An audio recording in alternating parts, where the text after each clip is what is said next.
The chances are high that you suffer from the imposter syndrome, and this could be costing you thousands and thousands of dollars. Watch this video to learn how to beat the imposter syndrome so you can get paid more. Now, before I give you the technical definition of the imposter syndrome, I want to give you an example of someone I personally know who suffers from it. Julie, not a real name, worked in a role that involves some specialist knowledge in a small industry. Give Julie a job and she would complete it quickly and efficiently with minimal supervision. The type of employee most people love to manage. But Julie had a problem. Julie devalued the skills she had through this job. She thought that the skills and knowledge from this specialist role would mean she could never get a job outside of that small industry. So let's have a look at what Julie was doing. For instance, part of her role was dealing with clients about some complex issues. All Julie could see was her technical knowledge in the complex area. Julie could not recognise that one of the reasons she could deal with a client about these complex issues were her interpersonal skills. Julie was able to build up a great rapport with the client. The clients trusted Julie. So even when things were going wrong, as you know they sometimes do, Julie was able to work with the client and resolve these as best she could. So Julie had a great range of what I call people skills.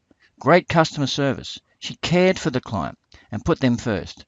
Great phone manner. Great organisational skills. Julie could have walked into any customer care, customer service job in any industry. Simply because you can train the specialist industry knowledge, but it's a lot harder to train these people skills. But Julie could not see this. Julie did not realise or accept that the reason for success in her role was not the technical knowledge, but rather the people skills she had. And because Julie could not see this, she never left that employer, even when she no longer liked working there. And the stress of working at this job has now impacted her health. Now, in terms of the technical definition of the imposter syndrome, it was first coined in 1978 by clinical psychologists Paul N. Clance and Suzanne Imes. They viewed the imposter syndrome as where, despite external evidence to a person's competence, the person remains convinced that they are frauds and do not deserve the success they have achieved. Proof of success is dismissed as luck, timing, or as a result of deceiving others into thinking they are more intelligent and competent than they believe themselves to be. Putting it another way, they have a lack of self-belief in their abilities and are afraid that someone will expose them as a fraud. It can be described as a feeling of phoniness in people who believe they're not intelligent, capable, or creative, despite evidence of high achievement. That is Julie. And Julie's not alone. Many famous people suffer from this imposter syndrome. People like Michelle Pfeiffer, Kate Winslet, Maya Angelou, even Seth Godin, who wrote in The Icarus Deception that after a dozen bestsellers, he still feels like a fraud all the time. And the chances are that you have suffered from this at some time in your life, when that little, or maybe it's big, voice in your head said something and you listened to it. So now you understand what the imposter syndrome is. Let's get back to how this impacts on your ability to earn more money. The classic cases are around things like pay review time, promotion time, bonus time, and when you're trying to find a new job. This feeling of being a fraud, this lack of self-belief, means that you don't put your best case forward to justify the pay rise, the promotion, the bonus, or the new job you're after. In other words, you undersell yourself, and this could be costing you many, many thousands of dollars if you're paid less than your time is really worth. So how do you beat the imposter syndrome? The first step is to understand that it exists and it's normal. You're not alone. The second step is to get your mindset right. Ask yourself, was your success really luck, or did you really work hard? And don't forget that we make our own luck. Yes, you may have some luck, but would you have been in a position to take advantage of that luck without your own hard work? And to support this mindset, start collecting facts and evidence. Create what I call a fact file. Keep that great feedback you got from the client. If the boss sent you an email that you did a great job, keep it. Just remember, if your job is to support an internal area and not an external customer directly, you still have clients. They're just your fellow workers.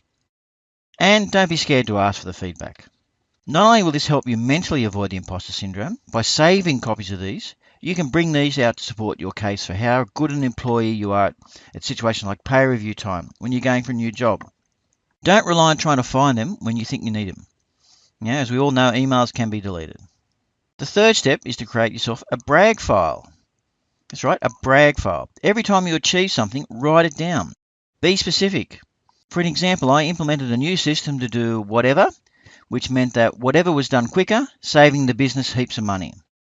This brag file will end up being the source of stuff you put in your resume when you're looking for a new job. Prospective employers love to employ people who achieve things. They're not really interested in your job duties. They're interested in what you achieved. For example, two people going for a customer service role.